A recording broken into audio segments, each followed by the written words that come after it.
My name is Josh Gepner. I am the Vice President and Operations Director for ESD. We're a MEP design firm. We also do commissioning, and we are based out of Chicago, Illinois. I'm a licensed professional engineer in the state of Illinois. I'm a qualified commissioning process provider, and I'm certified with Lead AP for operations and maintenance. So I've been doing this for a while. I started my career doing strictly electrical design engineering for about 6 years, almost 7. And then I went over to ESD, joined their commissioning group, and have been doing pretty much nothing but commissioning for the past 9 years. Now I run the group. So why am I up here and why am I passionate about this topic? I want to tell you a story about what got me here. So when I first joined our group, we were a much smaller group. We were about a quarter of the size that we are now, and the volume of projects that we were doing was much smaller, and the size of the projects that we were doing were much smaller. We got to a point where all of a sudden we were taking on projects that had probably 6 to 7 people testing in a given day at any given time. Sometimes 4, sometimes 5, but up to 7. So that created a pretty big challenge for us, and the way it went, essentially, is every day we would wake up, get to the site around 7 a.m., run through with the construction team what we were planning on doing that day. Then we would go out and test for about 10 hours, writing down the problems we discovered, tracking our issues, each individually compiling it in our own little spreadsheet that would eventually be put into another spreadsheet. Then we took a mental health break to eat from about 5 p.m. to 7 p.m. And during dinner, we established, okay, you get to work in the spreadsheet from 8:15 to 8:30. Beth, Curtis, you get to work in the spreadsheet from 8:30 until 8:45. So they took turns who got the earlier shift, got all of their comments that they had collected throughout the day, the issues that they had discovered on the different tests they were running, and put them into the spreadsheet in a coordinated color. That way, so I, who was the project manager, could then review during my time slot, which was longer because I had to review all of theirs and put in mine, from 9:45 until roughly 10:30 to make my 10:30 deadline distribution to the contractor. Because he told me that he wanted to have them between 10:30 and 11 because he went to bed around 11, and then he would be thinking about them overnight and processing them, and then wake up, he got to the site at 5 a.m. or something, and he would have responses ready for our 7 a.m. meeting. So rinse and repeat and do that for 45 straight days and you're about ready to pull your hair out. A lot of that was on weekends. So when we were a smaller company and doing smaller projects, the need to communicate amongst other people as well as all collaborate in one document wasn't there. So I decided there had to be a better way to do this. So that's a little teaser on why we're here, and we'll go through how using an online commissioning tool fixed a lot of those problems, both from a collaboration standpoint and from a intergroup communication standpoint. Okay, the goal of commissioning has not changed. 75% of you are commissioning process providers. The majority of you know what the goal of commissioning is. We are trying to provide functional buildings and systems that meet the owner's intent, the design intent and the owner's operational needs. We are doing that through a series of documentation, collection, creation, tracking, and testing activities, and that is not changing here. We're just going to do that better. Because what are our clients looking for? They're looking for faster, bigger, stronger. They don't want to pay more for that, but they want it done in a way that they can see it anywhere they are from their smartphones. So the increased use of smartphones has changed the way we operate as human beings. And the ability to have a computer and any amount of information in your hand at all times has increased expectations on why can't I have current information on exactly what's going on in my project? I don't care if I'm on vacation in Mexico or wherever I am. I should be able to see it. In addition, the cloud-based technology advancements have really helped out here. Never before has there been more access to Wi-Fi, good cell phone networks, really wherever you go. So it's natural that these people are going to think that these projects can move forward 24 hours a day, 7 days a week. All right? So the primary goals of the tool, I've kind of already started to hit on these, but what we want to do is we want to improve delivery. Okay? We want to give our customers a higher quality product. We want to do a better job of managing documentation. There's more electronic documents now than ever before. These documents are getting bigger. You have giant drawings, giant sets, submittals, huge things that need to be all electronic and need to be able to be transferred around. Oftentimes they exceed what your email capacity can handle. All right? We want to improve process management. We want to increase collaboration. We want to do it in a way that is constructive. We're not trying to point fingers, but we want to make people understand what our goals are. And we want to do that in a more visible and transparent way, which is what the online tool really does for you. And this right here is the project dashboard. We'll talk about that in a little bit, but you now have the ability to look at a screen for maybe 15 seconds, and if you're trained in what that information is, within a minute, you can have a good idea of where your holdups are. And lastly, we want to increase analytics and have better data to show our clients, hey, here's how we did better. Okay? So those are the primary goals of these tools. The secondary goals, we want to maintain our edge. We don't want to be using spreadsheets anymore. We want our customers to feel like they hired the best and the most technologically savvy. Our customers are technologically savvy. Lots of them are technology companies.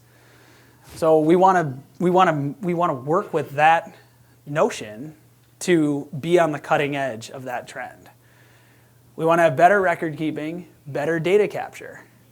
Everybody loves that moment when the customer calls you 2 years after you got off the project and says, hey, we had a power outage and it didn't seem like the ATSs were properly coordinated because we noticed that the secondary chill water pumps started a little bit later than we expected. Okay, well, it's a great feeling to be able to look at your report, look at the data that you collected, find where you found that during testing, indicate to them that you noted it to them, and then show them that they said that was fine, they were going to accept that as is, no change required. So having better data capture is important, and it helps us manage our risk. And it helps us support them when they take over their building, because the only building you never get called about later is the one that didn't get built. Improved closeout, pushing a button to submit a report is a lot better than pulling documents and compiling everything. And that's what these tools will help you do. Okay, so how do you pick the right one? So there's dozens of options out there, and this is where I want you to start thinking about your particular projects, because I'm going to go pretty high level here on this. But considerations that you need to think about are, how much is it going to cost? You have to pass that cost onto your customer, or you have to absorb it. They're not free. I don't know if you're going to try and figure out how to put it into your budget. Whatever it is, it's going to cost money. Somebody's paying for it. Okay? Complexity. How complex are the projects that you're using or that you're working on? What's the project duration? You need to figure out the right tool that's going to allow you to A, train your own internal team on how to use it, and B, train your project stakeholders. If these people can't use it, you're not really adding any value. So think about how long it's going to take you to get everybody up to speed. You also need to get internal and external buy-in. If you don't have champions, and this is new to somebody, it's not going to work out well. Okay? So to give you an idea just about how we did it, we recognized that there were several different options. We spent a couple days, made a comparison matrix with our major factors that we were highlighting our major pain points, which for me was issue tracking. How do I do a better job issue tracking so I can collaborate, as I mentioned with that project story I told at the beginning. So we went through and we created a comparison matrix and narrowed it down to 2 or 3. Then we called each of those guys. These guys are sending their kids to college hoping that you work on their projects, on their platforms. Make them sell you on why you should use them. Go to them and say, here are my pain points, here's what I'm trying to do, you're the customer's always right. Let them convince you which is best. They'll do that for you. So we did that. They'll also give you the development tool to say, hey, here, take a practice version of it. Go create tests, do stuff in it. Play around with it. Give yourself a couple weeks to do that. And once you've done it, you should have a pretty good idea of how you're going to hit these other considerations. So there's selection and there's correct selection. How do you really correctly select it? So after you've done it, you got to show your team how to use it. And I would really highly recommend beta testing it. Run through a demo project in your office. Create a test. I'm going to go turn on a light switch here. That could be a test. Turn on light switch, light goes on. It's pretty simple. Make sure that you can do that. Do it from your tablet.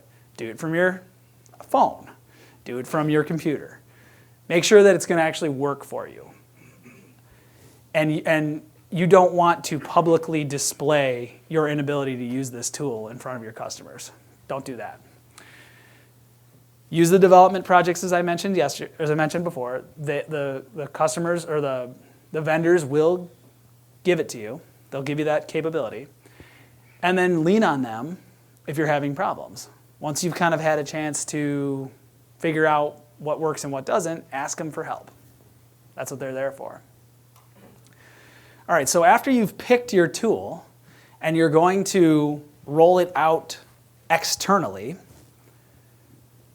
you got to know how to sell it to your stakeholders. This is your customers and the contractors that are going to use it. Demonstrate with confidence. Do not allow people in the room to come up with all their ideas. Unfortunately, you're going to be talking to a bunch of creative people like I'm doing right now. They are going to love to try to massage it to whatever way they want to.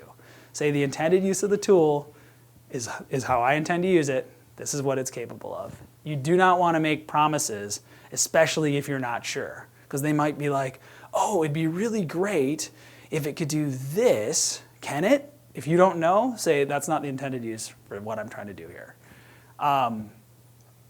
And you will have some naysayers. Some people have just decided that technology is a bad thing. There are the guy that's 2 years away from retirement, loves the way it's been working for 33 years, doesn't want to change.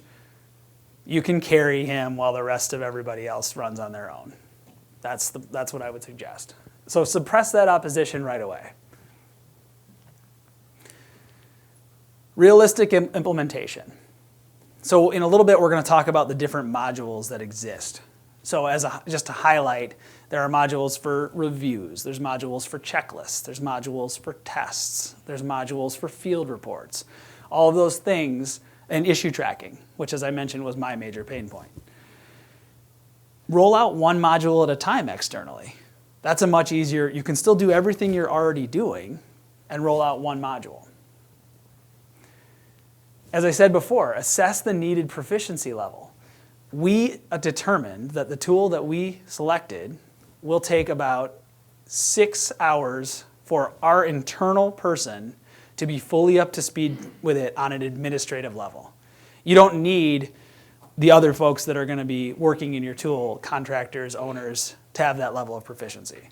We assessed that it would take them about 30 minutes to gain the level of proficiency that is needed. And I tell them that. Assess your current project details. Think about where the project is in, what stage is the project in right now. I would recommend rolling these things out at the beginning.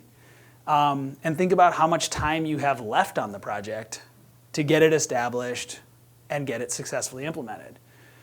A parallel process is another idea. So for our first rollout, I said, this thing does all kinds of things. I'm a little nervous about it. Let's just do issue tracking only, okay? So what we did was we took our normal spreadsheet, and for the first week, we ran through logging issues in our tool, assigning them to the contractors, assigning them to the owner, the design engineer, whoever it was that needed to respond, and we also built our spreadsheet. By the end of the first week, we realized we were quickly onto something because the contractors were already responding in the tool. We were getting to the site the next day and their responses were just there. So now somebody else is making your updates for you. Somebody else they didn't like that they were showing up on that project dashboard as the person that was holding up an issue. It made them uncomfortable. You created visibility to where the shortcomings were. That's going to save you time, and that's going to save you money. And that's going to help you be more competitive on your next bid as you become more proficient with your tool. Now, you paid for the tool, so you got to remember that. It cost you money. But based on our billing rates and the amount of time, the cost of these tools, depending on your level of involvement, as your projects increase within the tool, they generally give you discounts. If we saved a half an hour a month, we had paid for it. That's where we got. I think we might be down to 20 minutes a month. We're doing that. And lastly, don't bite off too much. Like I said, just do a parallel rollout, play it safe for the first one, and you'll be much better off. Okay, so now I want to quickly talk about a case where this went very wrong. So we were not the administrator of the tool in this project, luckily. But what happened is when we got the RFP, the customer requested, if we asked us to respond and said, do you have any experience using this tool? The answer was no. We had not used it, but we had used other tools. That's what we told them, which was true, sort of not though. And we had used a tool. A tool was there. We saw it, okay? So, but what went wrong is they brought the vendor in after everybody got on site, and all the people had been selected. They brought the vendor in to discuss the rollout of the tool. This was the sales representative or whatever. So first off, this project is going gangbusters. Everyone got involved late. When I was awarded, they were already setting mechanical equipment. That's for those of you who are commissioning process providers. That's really not when you want to be awarded. We were behind every step of the way. It was awesome. So their project was already underway. They had no understanding of how it was actually going to work. They didn't know what the output was going to look like. They had no vision. They just relied on the customer was behind it, which was good. So they did get the internal championship, which is really important. But the customer was behind it until it caused a schedule delay. Then they don't care. Then it's just a matter of getting it done. So they selected something they didn't understand for a project that was way too complex and too far along. They also selected a program that probably would have taken 9 months to gain full proficiency with on a project schedule that was 3 months into a 9-month schedule. So needless to say, it didn't really go well. In addition, it hadn't even been fully vetted from a software standpoint. So one of the first questions we asked when we downloaded the app, well, first off, anybody that had an iOS device couldn't download it because they were working on that. They had the Android app done, but a lot of people have iPhones. It's just a fact. It was a fact then, it's a fact now. So if you had an iPad or an iPhone, you took the tablets out of the game. That was disappointing. Then those that did have an Android tried to use the commissioning module within this platform, and that was still under beta testing. It was extremely buggy. So they did sort of a parallel process like I suggested earlier, luckily, but they relied a lot more on the tool to carry that process. So what ended up happening is they scrapped it after a lot of work was done to try to move in checklists, move in tests, move in documentation. And that all had to be pulled back out, put into a typical file structure like we used to do. definitely lost time, money, and was damaging to the contractor's reputation and certainly to that vendor's reputation. I have not run into that vendor again, actually. I don't know what they're doing. So, something to think about. People are going to notice if it doesn't go well. Nobody is going to, if things just go happily along, no one's going to complain, but they will if it doesn't go well. So position yourself in a way to prevent it from going poorly. All right, so we'll talk about the capabilities of these tools. I think the major ones that they all have to think about are the project dashboard, which I showed you earlier. I'll show you again. Field observation reports. For the design engineers in here, you can do punch list reports here. Checklists. Commissioning team knows what that is. Functional tests. Issue tracking and resolution, which is, I think, the biggest value. Although that's now I'm starting to wonder if it's actually reporting. Because if you set these projects up properly, every asset, you enter a serial number in one place, or a model number in one place, or a name, it's now populating for you all the tests, all the checklists, everything. In addition, if you've brought things in over time and not waited until the very end, your report generation literally takes 15 minutes. You write an executive summary, you upload that into the file management structure of your report, hit submit, generate report, and it'll generate it. Oops, you want to add one more functional test, you forgot to add one, put that in, hit generate report again. Those 120 hours, 160 hours of report compilation is gone, and you're going to really feel that. But you got to stay on top of it. If you leave it till the last minute, it's still going to be kind of what it was before, but hopefully this will help you not do that, okay? So the project dashboard, as I mentioned, is a high-level look-in for project stakeholders. It's the graphical representation, easy to identify holdups. Let's go into some detail on that. Okay, so I think this thing, so right here, I've got open, pending, closed. That says track for update SOO. You could do seasonal testing. You could, these are all fully customizable too. So whatever statuses you want to use on your issue tracking will show up here. So the customer can see, hey, this is pretty good. There's only 20 open issues, 5 pending. That means the commissioning authority's got to come and verify it closed. 69 closed. All right, they're doing well. And hey, they're even getting these issues closed on average in 1.1 days. I like that. But they might be like, well, what's going on here? So this project started in April. We obviously started functional testing probably, that says July 6th, so let's just say right after July 4th we started functional testing, okay? Or right around that time. Well, we were opening some issues, and this is the issue count here on the y-axis, and you've got time on the x-axis.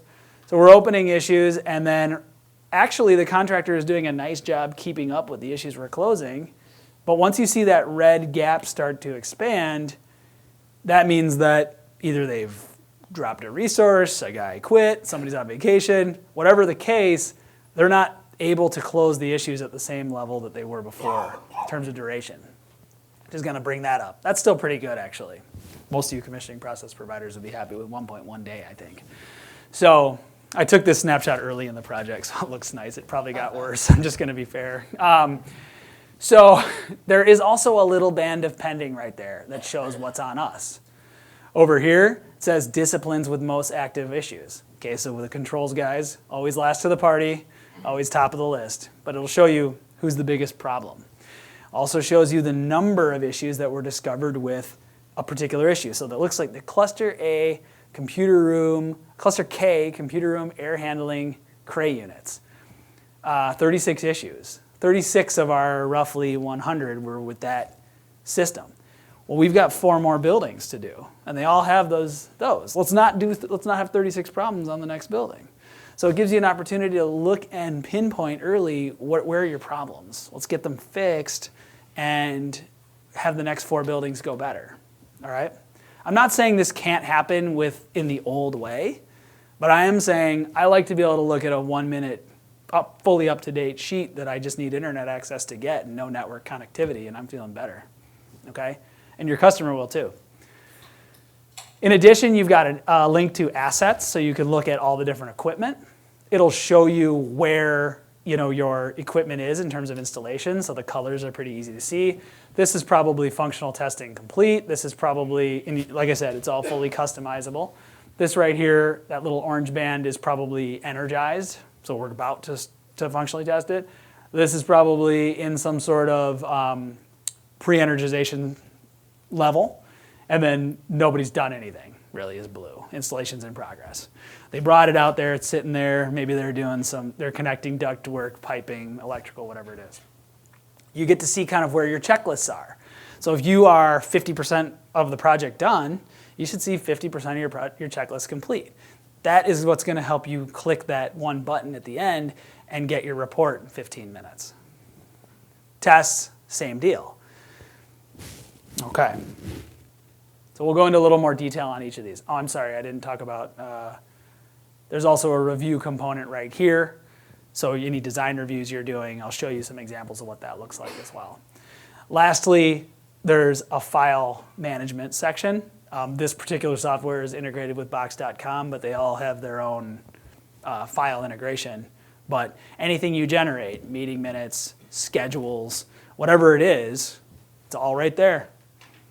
All up to date for anybody to get. Okay, design review.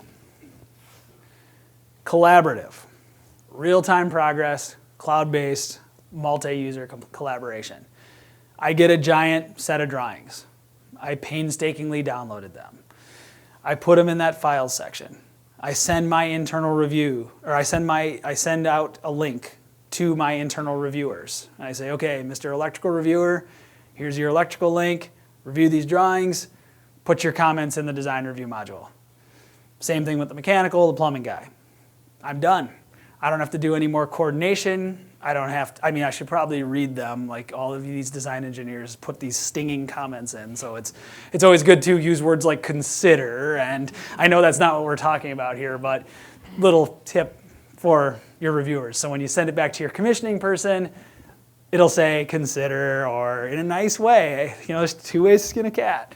So, but what this does is all of your people will then just go off, do their thing, and not require any further comment management from you in order to create the final product that's going to go off to the client and say, here, Mr. Client, as well as engineer of record, here's all of our comments.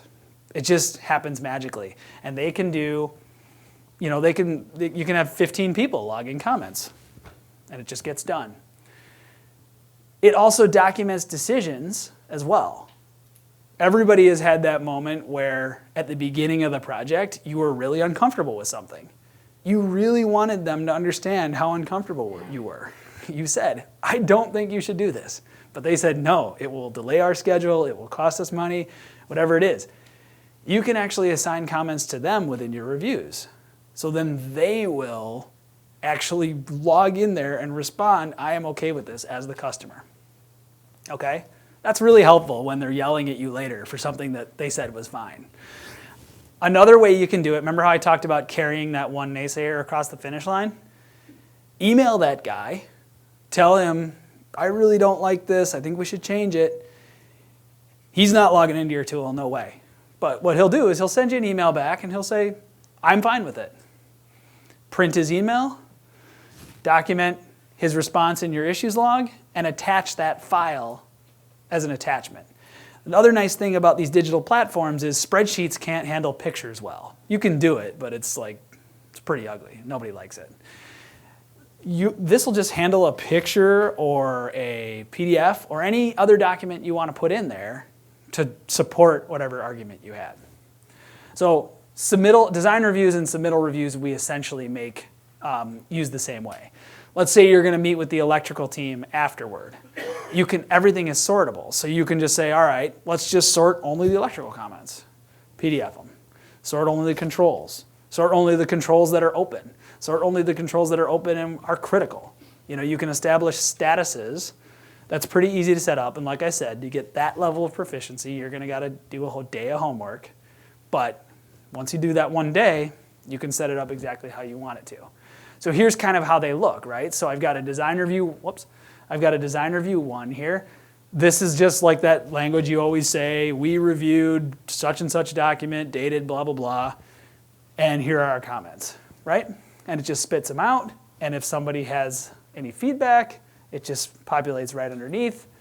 Very clear, concise report. Hit PDF generate, boom, you're done. Okay, field observation reports. I really miss those days of taking pictures with my camera, going back to my office, finally getting around to pulling them onto my computer 2 days later, forgetting, a pump looks like a pump. You can't remember if it was in building A or building B or which pump it was. So was I diligent enough to take a picture of the actual drawing set so I know what building I'm in, and then did I get the nameplate before I took the picture of the pump? Well, if I did, then maybe I'll know what it is. And then I would write my comment in a Word document and pull over the picture. This will just do that for you right from your phone. So now I write building A pump. Maybe it's a little more cryptic than I would like, but it's enough that it's going to make it nice when I update it on the computer. Send it out. Take a picture, pull it in, it's linked to the comment. I can do that from my computer, tablet, phone. I can have a team of surveyors out there. I can have 10 guys all generating the same report, all from their phone, all digital, and all online. Okay? So if you have 10 buildings to walk, you are going to leave that day with your field report or your punch list or whatever it is. If you're a design engineer, it'll be 90% finished. And here's what it looks like. So this was probably done from a phone. So somebody took a picture of that wrapped up cray over there. They wrote some comments about it. They had some information about what you always put at the beginning of your field report, which is on such and such a day, we went out, and if you have any objections to any of this, say it within 5 days. Boom. So this could have been done by one person. It could have been done by 10 people. I don't know, but it will tell me because it's going to log right here who did it and exactly what time and day down to the second. Okay? You don't get that level of data when you do it the old-fashioned way.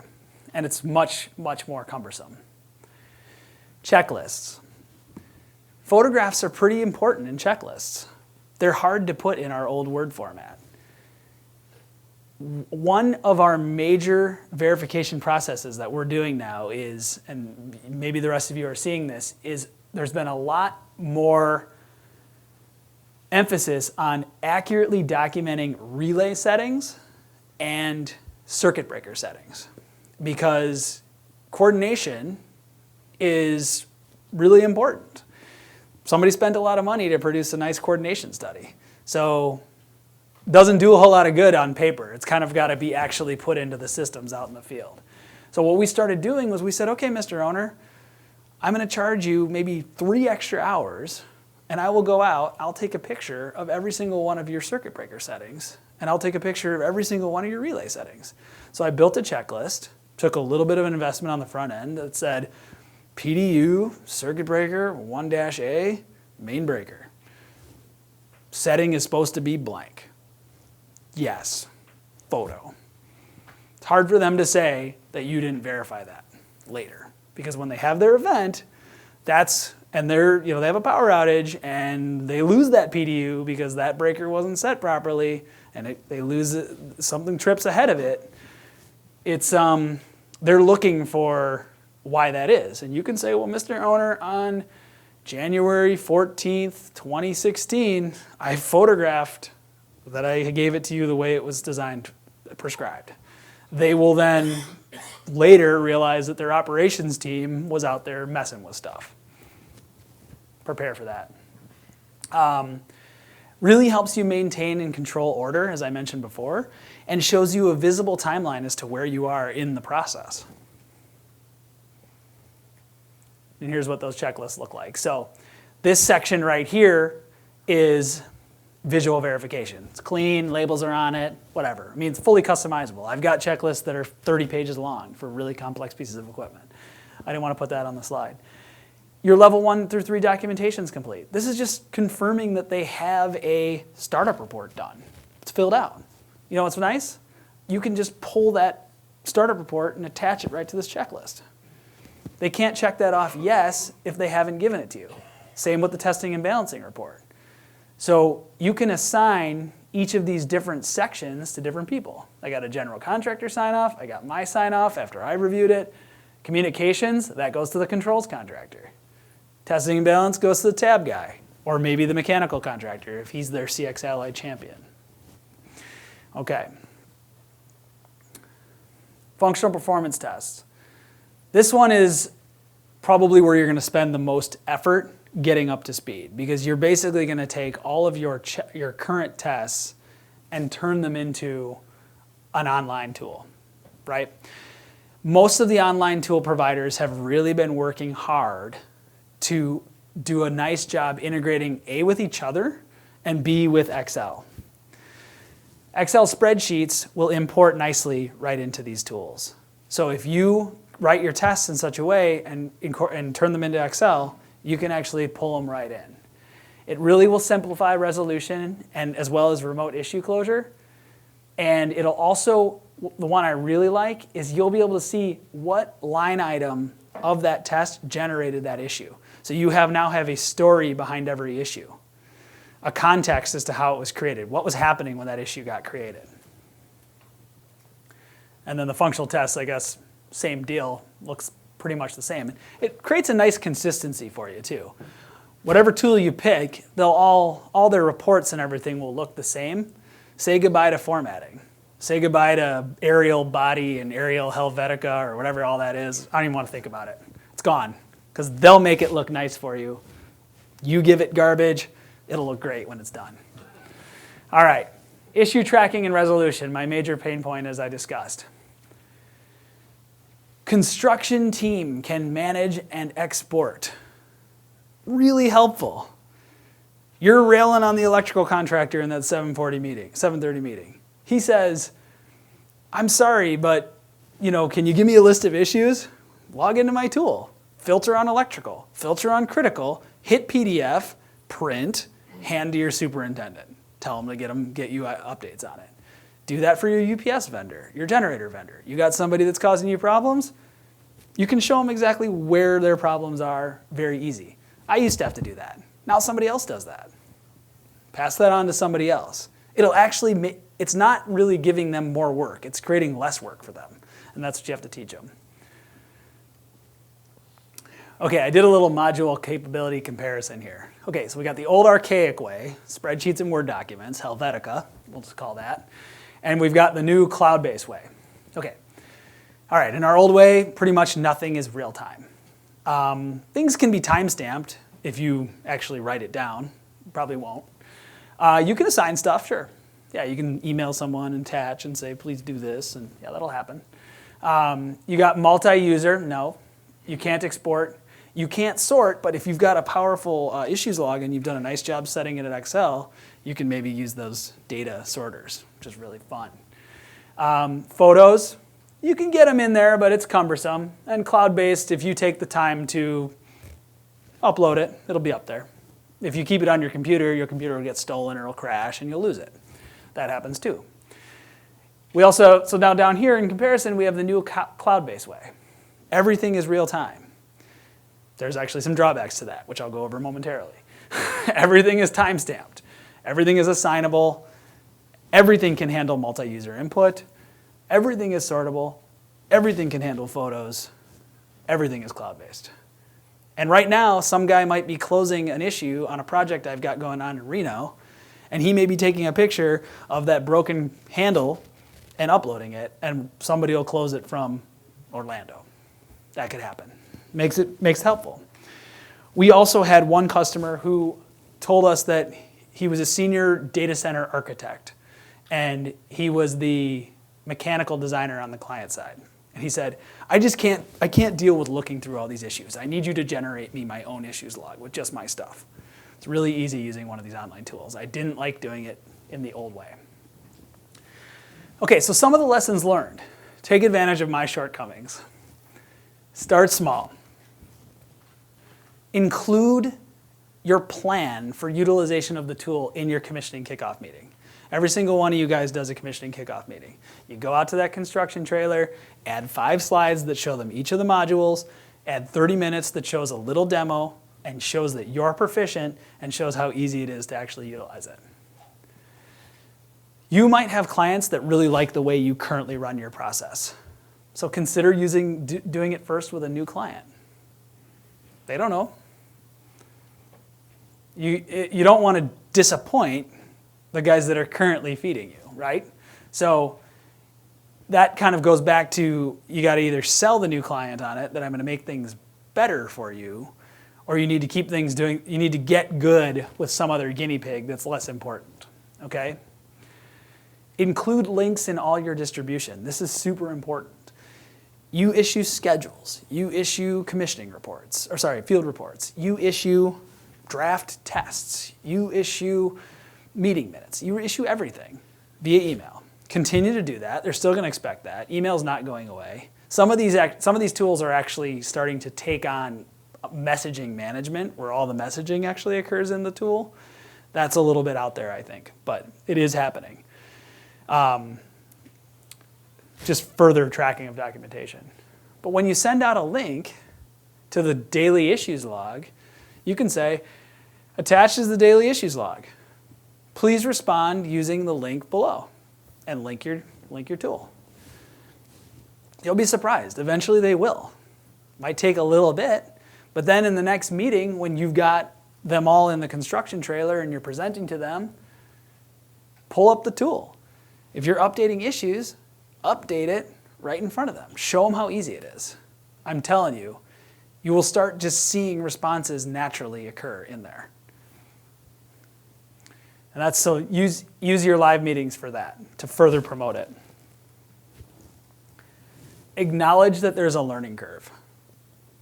Really important. You don't want to make them feel stupid. That's kind of the value of the champion. Find the guy that's into it, okay? There's always a guy from each company that's into it. That's your guy or gal. Latch on to them, and then go every time you do a site visit for the next 2 months. You're out there, you got to go do your field reports and do all the things. Take 15 minutes. It's going to be a total of an hour because you got to hit the GC, the EC, the MC, and the controls guy or gal. And take 15 minutes and say, hey, how's my tool working for you? You have any questions on my tool? That will promote your support of what you're trying to do, and they will recognize that if they're hitting a little pitfall, you are going to help them get past it. Okay, unintended consequences. Highlights when you're not the one moving things forward. Didn't plan for that one. A large pending orange window means that there's a lot of issues that need to be verified. That looks bad, especially when you get in one of those arms race types projects that happen, where you're kind of in a battle with your vendor and you're saying it's their fault and they're saying it's your fault. And if they've got a bunch of issues waiting for you to look at, you know, it sort of makes open issues your friend in a weird way, and pending issues are your enemy. And your customer is going to be able to see it very quickly. Instant upload. Remember at the beginning of the presentation when I talked to you about being able to review Beth's comments that were in green and Curtis's that were in red? Nobody's reviewing anything anymore. It's just up there. You can go back and look at it, but once it's submitted, it's submitted. And this actually created a lot of coordination gaps for us. There was a lot of time spent, which did create value, because I then called up Curtis and said, Curtis, I don't understand your issue. Beth, I don't understand your issue. Help me reword it so it makes sense. So that not happening in conjunction with people just being able to read whatever I wrote or whatever we submitted without really an internal review caused a little bit of confusion. And the customer didn't understand some things that were happening. So we actually had to really beef up the detail of the issue. Now that sort of went away when the tool that we use started tying the issue to the line item of the test. But it's just something to think about. And then lastly, notification settings. Each of you woke up today to probably 400 emails from all these different tools telling you all this stuff you got to do. I would train the people that you're working with on the benefits of controlling what they get or don't get. Try and have them, show them what the capabilities are. Some people like to see everything. Some people only like to see stuff that's assigned to them. Help them set their notification settings so it adds value. Because if you don't, they're just going to be frustrated. I want to tell one other quick story. Recently, I actually used the analytics within one of these tools to get a very large change order. I had a project that went very poorly. It was the 7th building with the same customer. We had 6 very successful projects. The 7th building, they replaced the controls contractor, always their fault as usual, and it went poorly because they didn't recognize that all of that knowledge that their incumbent controls contractor had gained over the construction of those 6 buildings was gone. So when they brought in the new guy, despite all of our efforts to try and spoon feed them and babysit them, which we were told to do by the client, walk them through everything, show them exactly how complex and how thorough we were going to be in terms of testing and what their staffing requirements were going to be, they were literally 75% done every time we came out to test. So what did that do? That generated a ton of issues. Issues cost money to close, a lot of money and a lot of time, especially when you got to fly out there every time to do it. So I went to the project manager and the procurement guy, and I said, "This is just going terribly. We're already over budget, and we still got to finish this project." They said, "Well, where in your contract does it say that you're not going to open and close issues?" I was like, "Well, I guess maybe I got to do a little better with my contract language." Not what this is about, but I'd highly recommend tightening up that contract language. So they said, "Show me how you did something above and beyond what it says in your contract." I was like, "Okay." Well, I said, "Can I make this assumption?" They said, "What?" And I said, "Can I assume that it would have been reasonable to believe that the number of issues I would have opened would have been roughly similar to what we've done on the past 6 projects with you?" They said, "Sure." So I went into the tool, had all the history archived of all the past issues, and I was able to really easily generate a report that showed the number of issues that I opened on the past 6 projects, as well as I called it a complexity factor. You can use that. The complexity factor was how many times on average did an issue have to be come back to or revisited in order to get it closed. Over the course of the first 6 projects, my complexity factor was never higher than 17 comebacks on any issue, and I was opening roughly 400 per project. I opened 1250 on this dog that we're still working it out, but it's almost done. And it had a complexity factor of issues that came back to as high as 52 times. So I packaged that up, I quantified what I thought the value of an issue was, tied in travel costs and everything associated with it, spent some time, and they awarded the change order. Or it's close. I'll let you know when I get it, but it's close. So it's just, there are things that was a major unintended consequence that just happened. I didn't even get it in the presentation. But think about that.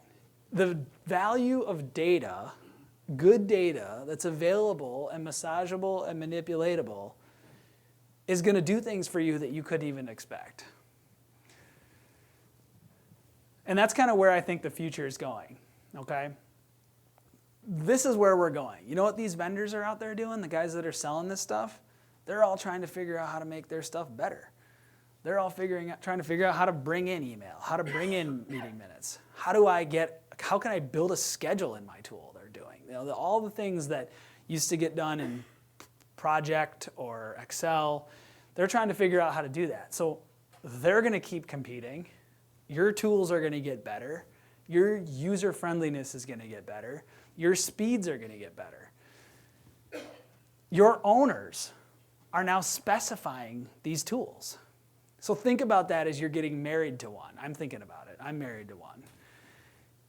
What happens when I want to work for someone that's going to make me in the specifications use a different tool? So here's what I'm doing. Anytime, pretty much every project I'm working on at this point has my tool, and maybe the general contractor is using the same one, and there's 2 separate projects running in it, or they're using a different one. If they're using a different one, I use that as an opportunity to get proficient enough so when I'm forced to use that one, I've got some familiarity. So start doing that. We work for tech-savvy people that are creative and interested in this type of stuff, and that's what they're going to be asking for. So I would suggest starting that route.